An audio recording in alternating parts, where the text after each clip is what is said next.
So I just saw the video of a woman whose toddler is suffering from some severe um, behavioral issues, and she is scheduled a day for him to go see a doctor to get formally diagnosed.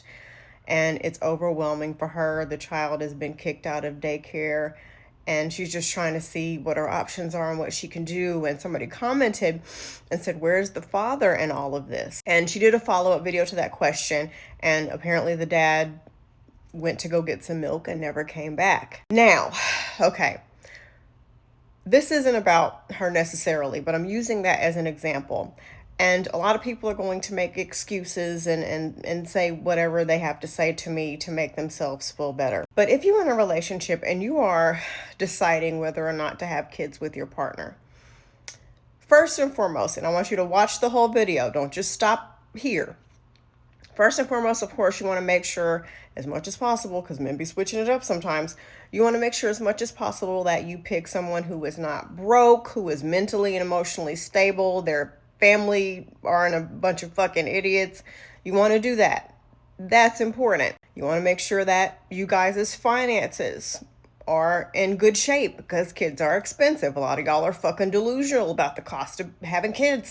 But out of all those things that you want to look at, okay, the most important question that women need to ask themselves before deciding to have kids is, am I okay with being a single mother? Well, I don't plan on getting divorced. I didn't say that.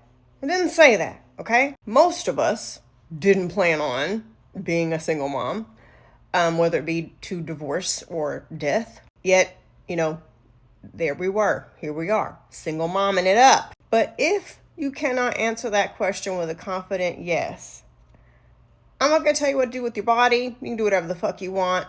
But I would highly advise you to hold off. The world will have us believe, romantic movies will have us believe that you can be delusional and everything will just work out all the time. And I am here to tell you that most of the time it won't work out. And you will be crying on the internet to your coworkers, which I don't recommend, to your family and friends, which I also don't recommend, that you are overwhelmed, frustrated, and can't handle doing it by yourself because you didn't make a plan to do it by yourself. I get it. You and your partner love each other. That's your person. You trust him. He is amazing. He's going to be a great dad. And those things might very well be true. And oh my gosh, I love that for you. But you don't know what the future holds. You don't. People change their minds. People grow apart for whatever reason. People die. And if whether or not you can be a good parent is contingent upon the other person always being there, my unwanted advice is maybe just think about it. Maybe just hold on for a second. Can you make it? Yeah, I'm living proof that you can make it through to the other side. I have a lot of friends who are single moms who did what they had to do to make it. But I'm also going to tell you this, it wasn't fun. And there were so many nights that I cried. There were so many days when I wanted to end my life because it was unbearable, the things I went through. There were so many times when I was embarrassed and humiliated because I was overqualified, but I had to take certain jobs because I didn't have a choice. I needed money. There were so many times when I had to humble myself and ask family for money to help me. There were so many times when I felt like a failure because I couldn't give my kids the things that they wanted. There were times when their clothes were too small, but I couldn't afford to get, what they needed at the moment. It was not fun. It was not a TV show that got worked out in 30 minutes or a 2-hour movie.